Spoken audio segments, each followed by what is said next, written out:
Microprocessor হচ্ছে central processing ইউনিটের synonymous. That is আমরা ট্র্যাডিশনাল কম্পিউটারের যেটি সিপিইউ সেটিকে আমরা মাইক্রোপ্রসেসর ইউনিট বলতে পারি। এটি মূলত কয়েক ধরনের কাজ করে। এক নম্বর হচ্ছে সকল ধরনের পেরিফেরাল ডিভাইসের সাথে কমিউনিকেট করে, বিভিন্ন ধরনের টাইমিং সিগন্যাল প্রদান করে, ডেটাগুলোকে ডিরেক্টলি প্রবাহিত করে এবং বেশ কিছু কম্পিউটার রিলেটেড কাজ করে ইনস্ট্রাকশন গুলোর দ্বারা, যেগুলো আমরা মেমোরিতে তথ্যগুলো পারফর্ম করার পরে আমরা রাখি মেমোরিতে। এখন 8085 মাইক্রোপ্রসেসর বলতে আমরা কি বুঝি? এটি হলো 8 বিটের একটা জেনারেল পারপাস মাইক্রোপ্রসেসর, যার মেমোরি হচ্ছে 64 কিলো। এটার 40টা পিন আছে, 5 ভোল্ট লাগে এটাকে পরিচালনা করতে এবং সিঙ্গেল ফেজ 3 মেগাহার্জ ক্লকে এটি পরিচালিত হয়।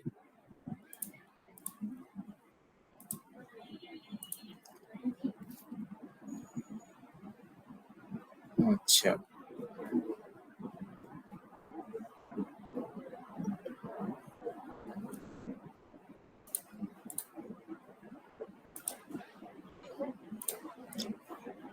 এই ফিগারটা কি তোমরা দেখতে পাচ্ছ?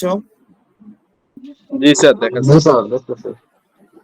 এটা হলো আমার 8085 মাইক্রোপ্রসেসরের ব্লক ডায়াগ্রাম। ব্লক ডায়াগ্রামে আমরা যেটা দেখতে পাই যে ব্লক ডায়াগ্রামে এখানে বেশ কয়েকটা ইউনিট আছে এবং সেই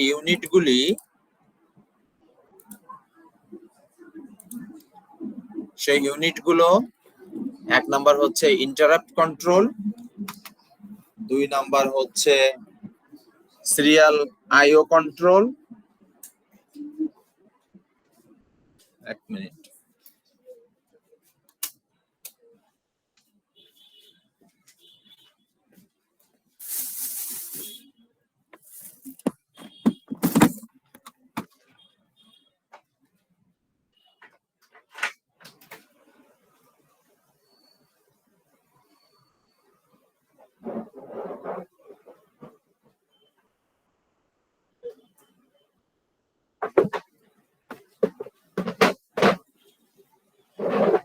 ওকে,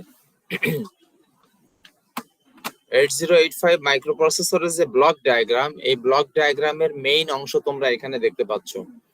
এক নাম্বার আছে হচ্ছে ইন্টারাপ্ট কন্ট্রোল, 2 নাম্বার আছে হচ্ছে serial IO control, timing and control unit, তারপরে হচ্ছে তোমার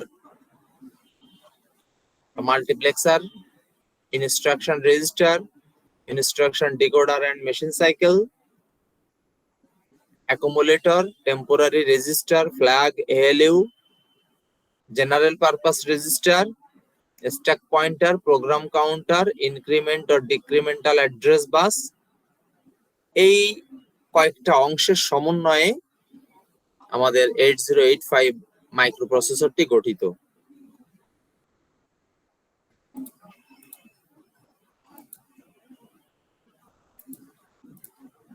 আচ্ছা,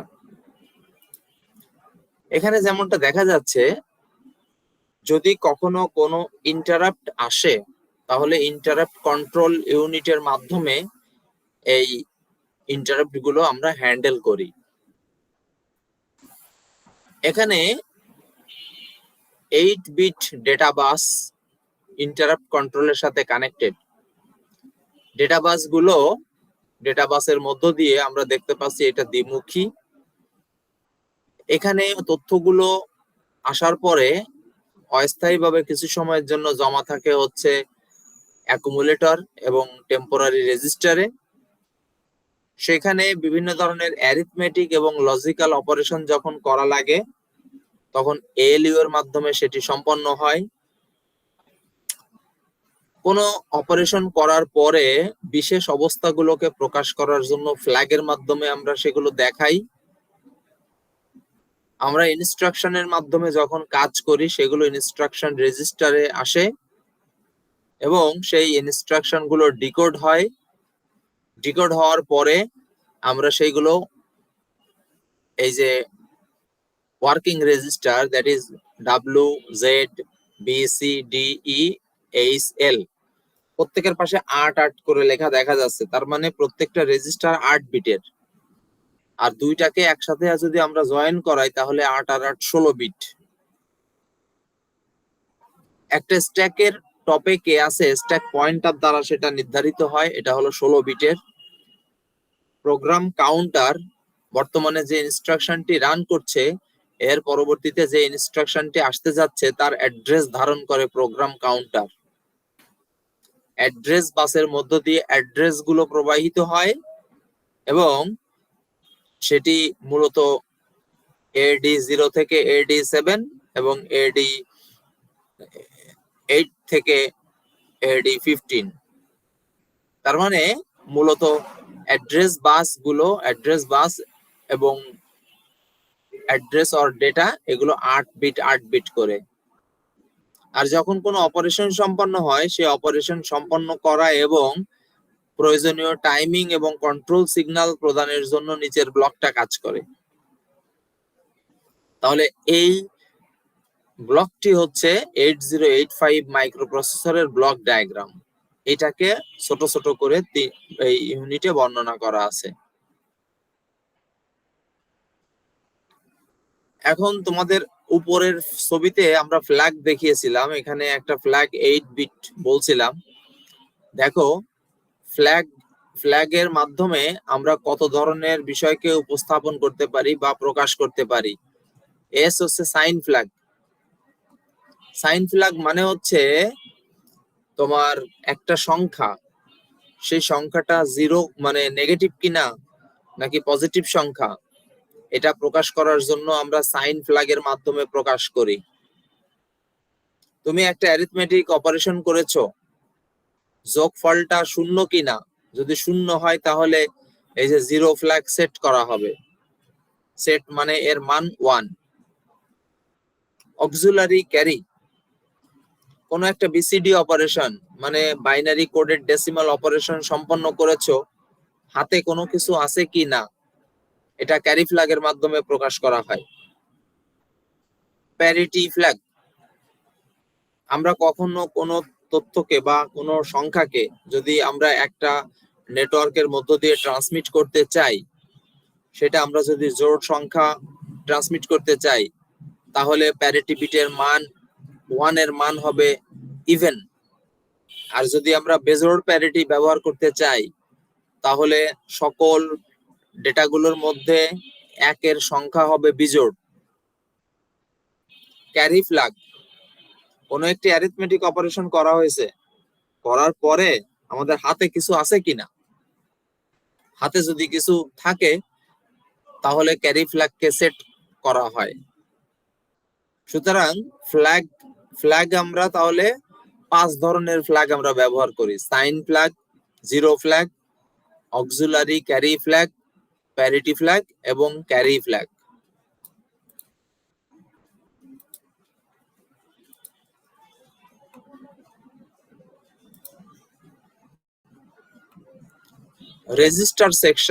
রেজিস্টার সেকশন আমি অলরেডি ব্যাখ্যা করেছি, এইবার তোমাদের এইটা একটু দেখাবো।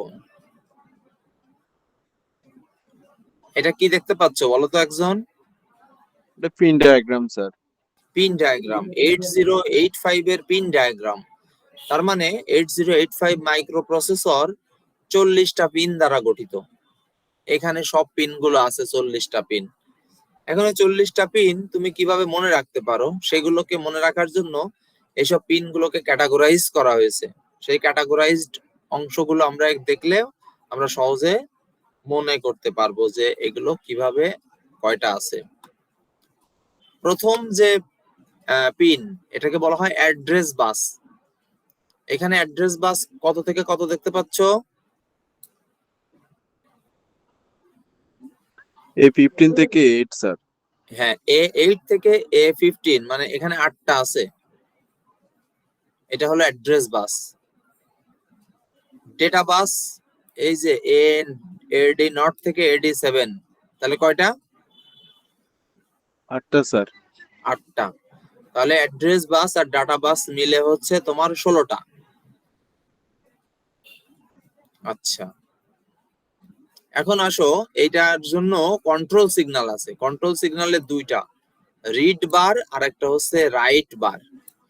আমরা যদি মেমোরিতে কোনো কিছু লিখতে যাই তাহলে রিড বার ব্যবহৃত, না, পড়তে গেলে রিড বার ব্যবহৃত হবে। আর যদি মেমোরিতে কিছু লিখতে যাই তাহলে রাইট বার ব্যবহৃত হবে।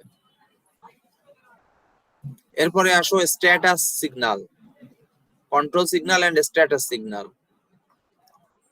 এটা 1 2 3 4 5 6টা আছে এখানে। এএলইউ যেটাকে বলছে অ্যাড্রেস লেস এনেবল, এইটা সবসময় হাই থাকে। 8085 microprocessor use address bus when ALU is low. ALU যদি লো হয় তখন এটা ব্যবহৃত হয় ডাটা বাসের জন্য, আর ALU যদি হাই হয় তাহলে এটা ব্যবহার করা হয় অ্যাড্রেস বাসের জন্য। আইও আর এম, আইও মানে এটা ইনপুট আউটপুট অপারেশনের জন্য ব্যবহৃত হতে পারে, আর এম হলো মেমোরি অপারেশনের জন্য ব্যবহৃত হতে পারে। যদি আইও হয় তাহলে এটা ইনপুট আউটপুট অপারেশন, আর এম ফর এটা memory operation.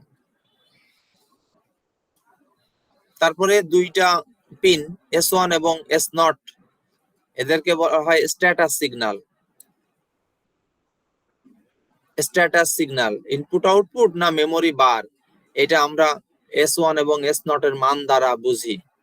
VCC power supply, power supply এর মান 5 ভোল্ট। আরেকটা হলো গ্রাউন্ড, ভিএসএস।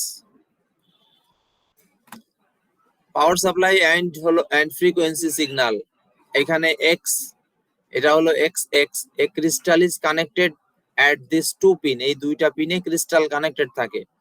দ্যাট ইজ আমরা জানি যে এটা 3 মেগাহার্টজে অপারেট করে, তাহলে ক্রিস্টাল কানেক্টেড থাকলে 3 3 মিলে 6 মেগাহার্টজ পর্যন্ত ফ্রিকোয়েন্সি এটা থাকতে পারে।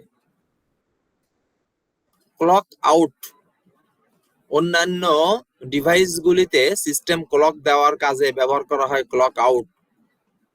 আইএনটিআর আইপি মানে ইন্টারাপ্ট রিকোয়েস্ট, যদি কোনো ইন্টারাপ্ট রিকোয়েস্ট পাঠানো প্রয়োজন পড়ে তখন ব্যবহার করা হয় আইএনটিআর। এক্সটার্নালি ইনিশিয়েটেড সিগন্যাল, আইএনটিএ বার, ইন্টারাপ্ট যদি রিকোয়েস্ট আসে তাহলে আইএনটিআর, আর এটাকে যদি অ্যাকনলেজ করা হয় তাহলে হচ্ছে INTA. Trap, this is non maskable interrupt and has highest priority, এটা হচ্ছে ইন্টারাপ্ট রিলেটেড সিগন্যাল কিন্তু এটার প্রায়োরিটি হাই। হোল্ড, কোনো এক্সিকিউশনকে থামিয়ে রাখার জন্য হোল্ড ব্যবহার করা হয়। হোল্ড অ্যাকনলেজমেন্ট হচ্ছে HLDA। রেডি, তোমার মাইক্রোপ্রসেসরটি যে কোনো অপারেশন সম্পন্ন করার জন্য রেডি, এটা রেডি সিগন্যাল দ্বারা প্রকাশ করা হয়। রিসেট ইন, মাইক্রোপ্রসেসরটিকে যদি জিরো করতে দেয়া হয় তাহলে রিসেট ইন ব্যবহার করতে হবে। রিসেট আউট, অন্যান্য ডিভাইসগুলোকে রিসেট করার কাজে ব্যবহার করা হয় রিসেট আউট।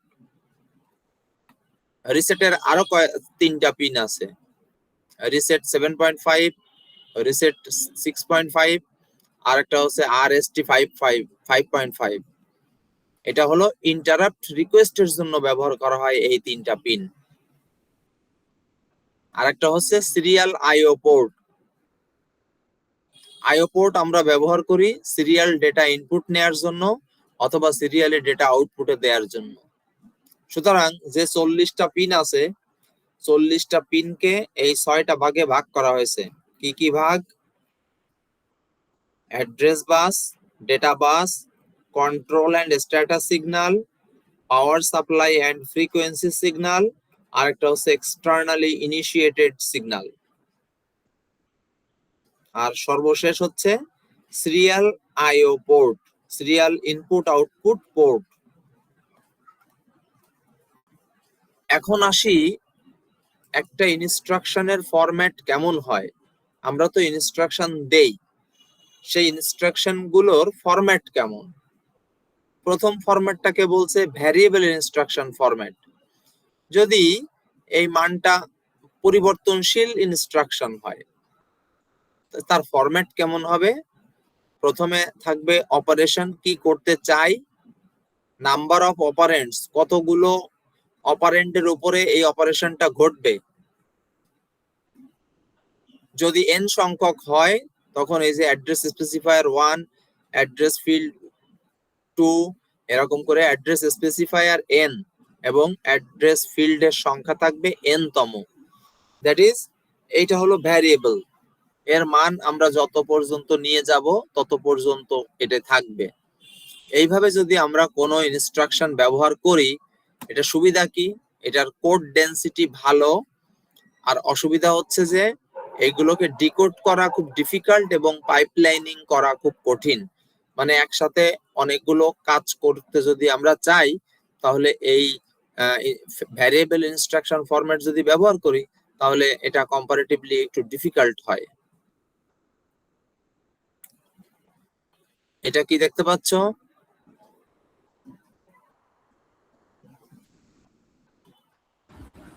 দেখতে পাচ্ছি একজন বলো, জি স্যার দেখতেছি। একজন বলো কি দেখতে পাচ্ছ?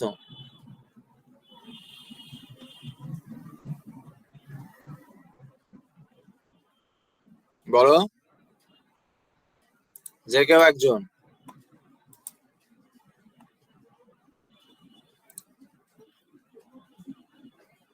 Fixed instruction format. Fixed instruction format. Fixed instruction ফরম্যাটে হচ্ছে এগুলোর সাইজ সেম।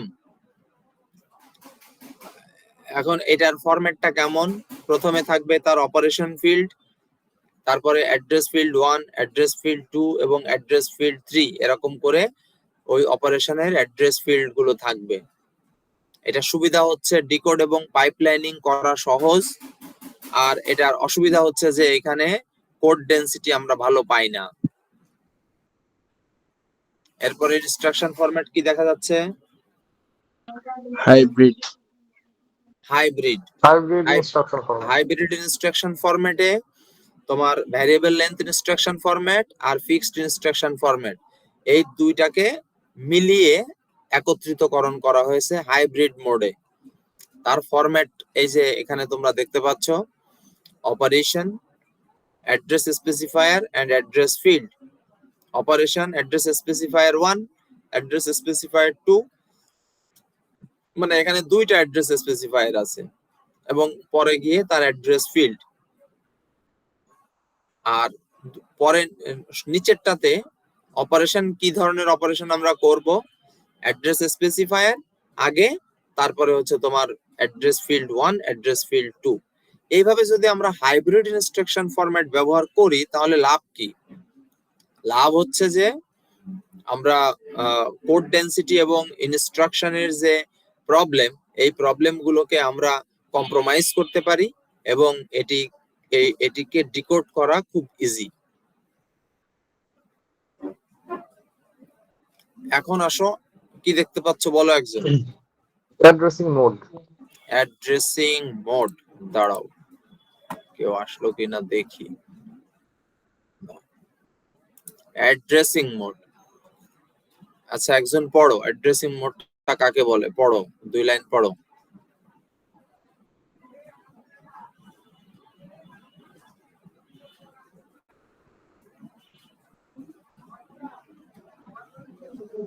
পড়ো। Mode provide different ways of accessing an address to give data to processor. Operand একটা data is একটা also- রাখো, ফুল স্টপ থাকলে থেমে যাবা। জি স্যার। অ্যাড্রেসিং মোড হলো সেই সকল ভিন্ন ভিন্ন প্রক্রিয়া যার মাধ্যমে আমরা একটা অ্যাড্রেসকে অ্যাক্সেস করতে পারি যে কোনো একটি প্রসেসরে ডেটা দেওয়ার জন্য। Operand data is stored in the memory location. Each instruction requires centrally data on which it has to operand.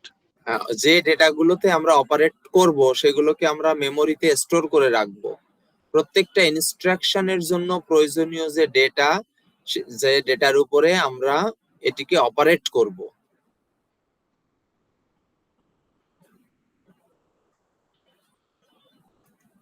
পড়ো।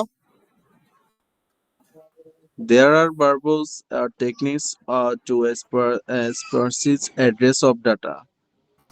অনেক ধরনের টেকনিক আছে এই ডেটাগুলোকে অ্যাড্রেস করার, স্পেসিফাই করার। Those techniques are called addressing mode.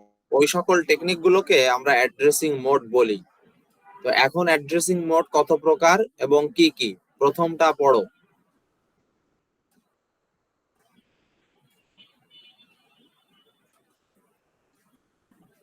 Direct addressing mode. আচ্ছা, আমি একজনকে ডাকি, দাঁড়াও দেখি অন্যরা সব ঘুমায় গেছে নাকি। ফারজানা, ফারজানা,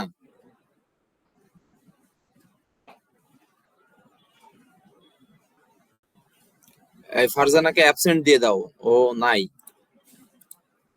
জয়েন হয় স্যার, মনে হয় ঘুমাচ্ছে। হ্যাঁ, স্যার, ফারজানাকে অ্যাবসেন্ট দিয়ে দাও তাকে। স্যার আছি আমি, আমার মাইক্রোফোন অন হচ্ছিল না। হ্যাঁ, তুমি জেগে আছো? জি স্যার। তুমি এখন পড়ো direct addressing mode. Sir, direct addressing mode. In the direct addressing mode, address of the operand is given in the instruction and data is available in the memory location which is provided in instruction. We will move this data in desired হ্যাঁ, রাখো, থামো location. থামো। Direct addressing মোডে বলছে Indirect এমন, addressing mode. না না এতগুলো পড়া লাগবে না, একটা তোমার জন্য একটা। ডাইরেক্ট অ্যাড্রেসিং মোডে অপারেন্ডগুলোর অ্যাড্রেস কে, প্রত্যেকটা ইনস্ট্রাকশন এবং তার ডেটাগুলোকে আমরা মেমোরিতে রাখি, মেমোরিতে অ্যাভেলেবেল করি, যেটা একটা ইনস্ট্রাকশনের মাধ্যমে আমরা প্রোভাইড করি। We will move this data in the desired location. যখন আমরা এটি দিয়ে কাজ করব তখন ওই ডেটাকে আমরা তার নির্দিষ্ট লোকেশনে আমরা মুভ করাই।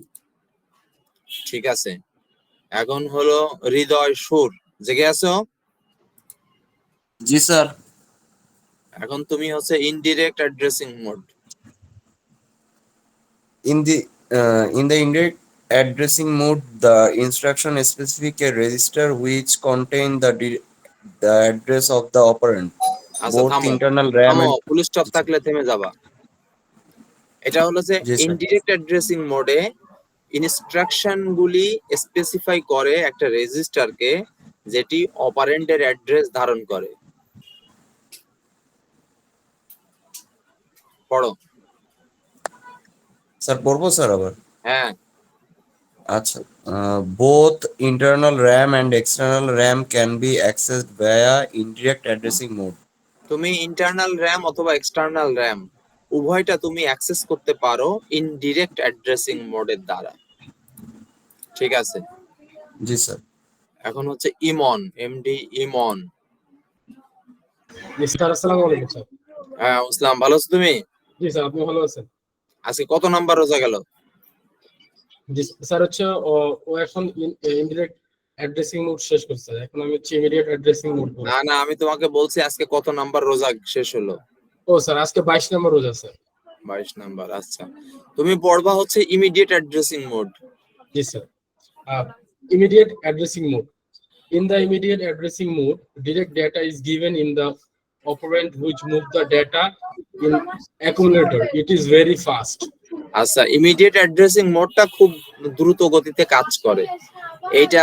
এটার যে সুবিধা সেটা হলো যে আমরা ডেটাগুলোকে আমরা অপারেন্টে দেই এবং যেটিকে পরবর্তীতে আমরা মুভ করিয়ে এটিকে অ্যাকুমুলেটরে নিয়ে যাই। ওকে, এখন কথা বলবে Naim, Minhaj. Minhaj, Relative addressing mode. হ্যাঁ, In the relative address mode, the effective address is determined by the index mode by using the program counter instead of general purpose processor register. আচ্ছা, জেনারেল পারপাস রেজিস্টারের পরিবর্তে প্রোগ্রাম কাউন্টার ব্যবহার করা হয় এই relative addressing মোডে। This mode is called relative address mode. এই প্রক্রিয়াকে বলা হয়, এই মোডটাকে বলা হয় রিলেটিভ অ্যাড্রেসিং মোড। ঠিক আছে, এখন কথা বলবে তৃষা।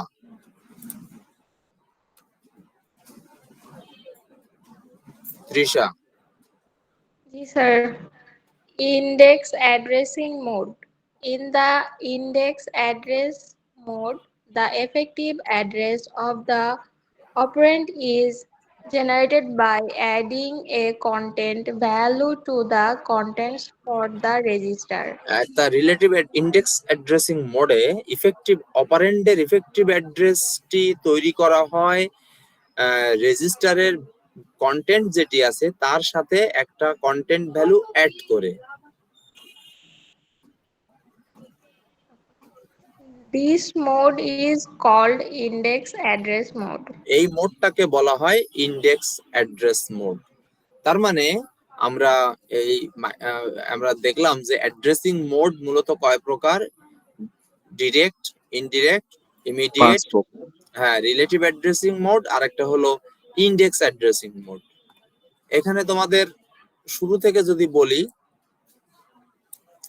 সিপিইউ আর্কিটেকচার বলতে আমরা কি বুঝি, সিপিইউ কি কি কাজ করে, 8085 মাইক্রোপ্রসেসরের ব্লক ডায়াগ্রাম সহ বর্ণনা, ফ্ল্যাগ রেজিস্টার তো তার মধ্যেই পড়ে যাবে, তারপরে হচ্ছে 8085 এর পিন ডায়াগ্রাম, এই যে 40টা পিন আছে, এই 40টা পিন 6টা আলাদা আলাদা প্রকার আছে, এই 6টা আলাদা আলাদা প্রকার গুলো পড়বা। তারপর ইনস্ট্রাকশন ফরম্যাট বলতে আমরা কি বুঝি, কত প্রকার কি কি বর্ণনা করা। আরেকটা হলো অ্যাড্রেসিং মোড কাকে বলে এবং অ্যাড্রেসিং মোড গুলোর বর্ণনা।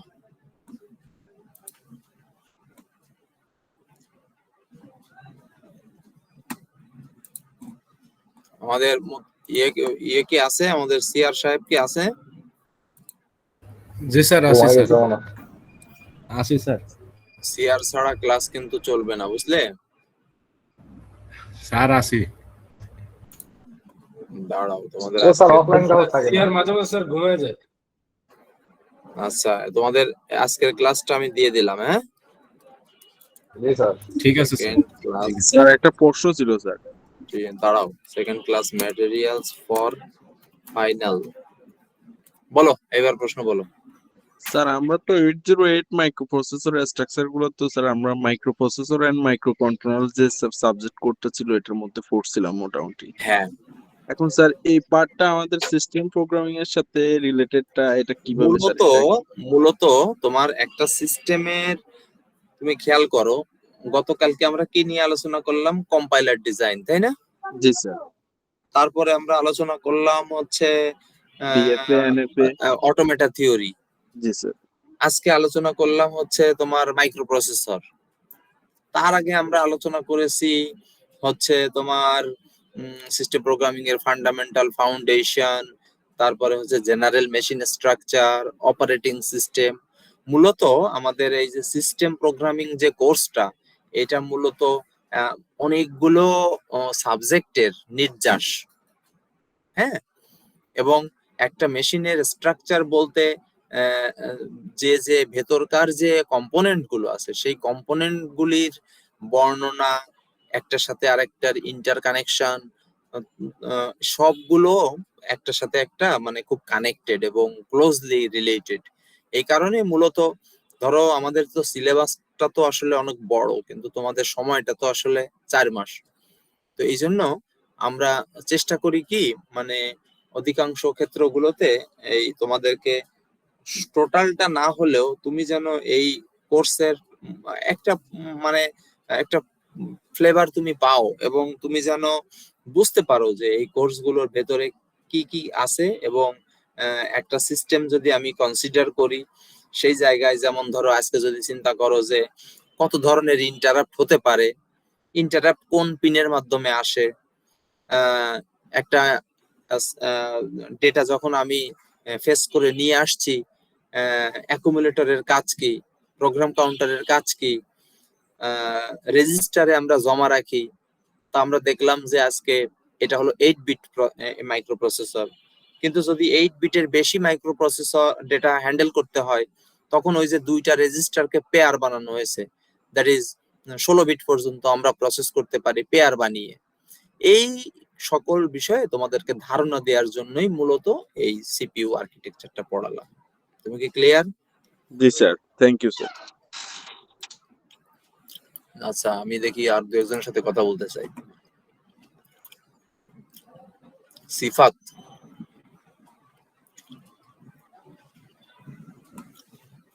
জি স্যার, সিফাত, আসসালামু আলাইকুম স্যার। হ্যাঁ তুমি কালকে আসছিলে? জি স্যার, তো কালকে ক্লাস করছিলাম। ওকে। হ্যাপি, হ্যাপি কখন আসলো? স্যার আমি ফার্স্টেই জয়েন করছি। তাসমিন, তাসমিন, সুজন হোসেন, জি স্যার আছে। কালকে ছিলে? জি স্যার। আর আমি আসছি, আমার মাইক্রোফোন কাজ করতেছিল না। আসল সময় তোমার মাইক্রোফোন কাজ করে না, হ্যাঁ? Sorry sir. সজীব, জি স্যার। তুমি কালকে ক্লাস করছো সজীব? জি স্যার। অনলাইনে তো এখন আর ক্লাসটা মিস করো না, তোমাদের তো আমি ধরেও আনতে পারি না ক্লাসে। না স্যার, আসলে আমরা তো স্যার ঢাকার বাইরে থাকি, অনলাইনে হলে একটা ক্লাসে মিস যাবে না স্যার, এটা শিওর থাকেন স্যার। আচ্ছা, এরপরে হচ্ছে আমাদের আহ সুজনের সাথে তো কথা বললাম। তুষার জি স্যার, কালকে ক্লাসে ছিলাম। ছিলেন, হ্যাঁ? জিম, স্যার কালকে ছিলাম না আমি। আচ্ছা এরপরে আর মিস করো না, হ্যাঁ? মাহমুদ, না স্যার। সালামু আলাইকুম স্যার। স্যার ছিলাম হ্যাঁ গতকাল। ছিলেন, হ্যাঁ? পড়ে ফেলবা। জি এই যে আমি তোমাদেরকে কিন্তু গ্রুপে কিন্তু ওই যে ক্লাসটা দিয়ে দিলাম, হ্যাঁ? জি স্যার। আচ্ছা, তা সবাই ভালো থাকো, সুন্দর থাকো। আর আগামীকালকে কখন করবা ক্লাস? স্যার আগামীকাল স্যার ক্লাস আছে রিয়াজ স্যার আর ইব্রাহিম স্যারের। আচ্ছা, তাহলে ওনাদের দুইজনকে দাও, আমি আপাতত তাহলে। ওনারা স্যার আর কি নেবে আর কি, মানে আচ্ছা, ওনারা নেই। ভাইব্রেশন হইতে হইতে ওনাদেরই 16 তারিখ হয়ে যাবে। জি স্যার। হ্যাঁ, দেখি। আমি তো তিনটা পড়াই ফেলছি, ঠিক আছে? জি স্যার। আচ্ছা, ওনাদের ওনাদেরটা 2 করে। দিন সময় দিলে স্যার 16 তারিখের বেশি হয়ে যায়। আচ্ছা আচ্ছা, ঠিক আছে, ওনাদের দাও, সমস্যা নেই। ঠিক আছে তাহলে স্যার। তোমরা ভালো থাকো। ধন্যবাদ স্যার। হ্যাঁ, ঈদের আগে তোমাদের সাথে তো আর দেখা হচ্ছে না। ঈদের শুভেচ্ছা তোমাদের সবাইকে। জি স্যার, আপনাকেও আসসালামু স্যার আলাইকুম ঈদের শুভেচ্ছা স্যার, স্যার। ভালো আসসালাম, থাকবেন। আসসালাম। দাওয়াত রইল স্যার ঈদের। হ্যাঁ, দাওয়াত তো এখন আমি একটু ব্যস্ত আছি বেশি, পরে তোমাদের দাওয়াত গ্রহণ করব। স্যার ইনশাআল্লাহ, ইনশাআল্লাহ স্যার। ঠিক ওকে, আছে স্যার। ইনশাআল্লাহ ভালো স্যার, থাকো। ঠিক আছে। জি, আসসালামু আলাইকুম। সবাই